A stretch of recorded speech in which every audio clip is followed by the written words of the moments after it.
Test shoots can feel super repetitive sometimes, but when a model brings multiple looks, you can turn a very simple setup into a really dynamic portfolio. This test shoot, I'm working with Isabella, and she came to me from an agency, and she was sent to me to do a test shoot. Now, the nice thing about Isabella is that she kind of had a reputation that preceded her. She was an experienced young model. She's still in high school, but she's done a lot of nice runway stuff. She's done some bridal stuff, oddly enough, and she has a really great look. She has a very good professionalism about her, and she's really great at posing. So I was just as excited to work with her as maybe she was with me. Sometimes I'm a little nervous when I kind of peruse through a young model's lineup of Instagram photos, because it means that they have experience. It means that they've worked with other wonderful professionals that are enviable, to say the least. So I'm a little bit nervous when I work with new models because I'm worried about whether or not my work will be on par with other professional photographers. So that's a good and bad thing. I don't want to be slipping when it comes to having the model. So I was shooting test shoots all day long, and Isabella was kind of in the middle near the end. So I already had my studio classroom set up, and I had two backdrops. I had one white backdrop that if I illuminated it just with the model, it would turn to gray. And then I had this brown Westcott, brown sugar, seamless backdrop that was the exact opposite of me from the white. So all I had to do was turn around and I had a different backdrop option. The lighting that I used was exactly the same for both setups. So I would just take my 7-foot umbrella and I would switch it around. So I would just grab it, angle it the other way, and then move the model to the brown, and I would have the exact same look. When a model comes to me, I don't want to waste any of their time. So I want to make sure that all my lighting and everything is set up beforehand, and that if we do transition, that I can easily transition from one setup to the next by the time that they've changed clothes or they've kind of gotten themselves settled. When a model comes to me, they have a number of outfits, and it's kind of up to them to decide what they feel most comfortable in. I'm never going to tell them what they should wear. Usually too, the agency will tell them what to wear, and which helps out a lot. So the first outfit that she started with was a nice black outfit, looked very professional. She looked quite a bit older than what she actually was. And we went through a series of those photos and got a lot of nice images from that. Then all we had to do was jump across, and we used the same outfit on a different color backdrop. So then I went to the brown colored backdrop and shot the exact same outfit, just with a different look, different vibe kind of thing, with the same lighting.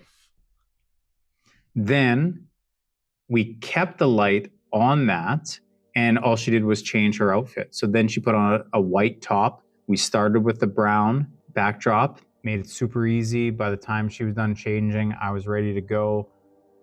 And then we did a series of those shots. We had a chair, tried a bunch of different things. And then again, she just jumped over to the white side, and I just grabbed my light stand and moved it to the white, and we continued shooting. Then for the very last set, she's a little bit of an athlete. She's a high school wrestler, and she wanted to wear some athletic gear. So she changed completely into more of an athletic setup, and we shot on the white again that faded to gray, and we just got a bunch of shots that were a little bit more in line with a fitness clothing company than the other formal clothing that we wore on the other side.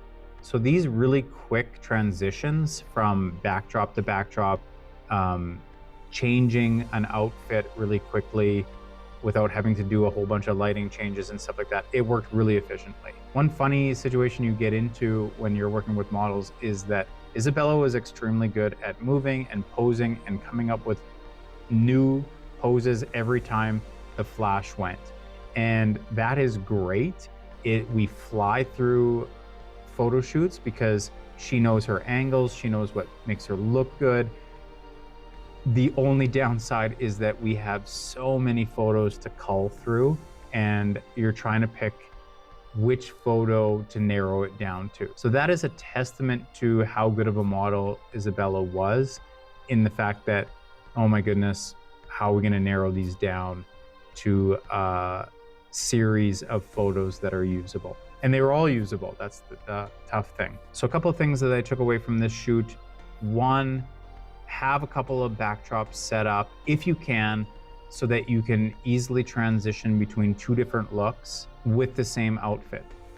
Also, try to get your model to bring as many outfits as possible. Maybe you won't use them all, but you want to use your time as efficiently as possible and give the model as many looks as you possibly can. The more different looks they get, the more they're likely to use them for their portfolio. So those two combinations, you want to get the most series of photos possible. Keep your shoot moving, get it over quick. Models, before they even get to you, they might have spent time in hair and makeup. So you want to use the time that they give you very efficiently, because they've probably given more time behind the scenes than you're aware of. I would avoid complicated lighting changes in between sets, especially if you're working for an agency. Keep it simple. Don't go too crazy. Don't waste their time setting up a bunch of different lights when they really just need a very safe standard of agency photos. If you plan your setup ahead of time and keep the shoot moving, you can create a lot of variety without making the session more complicated. I'd like to thank Isabella and the agency for coming on down and giving me some practice with working with models.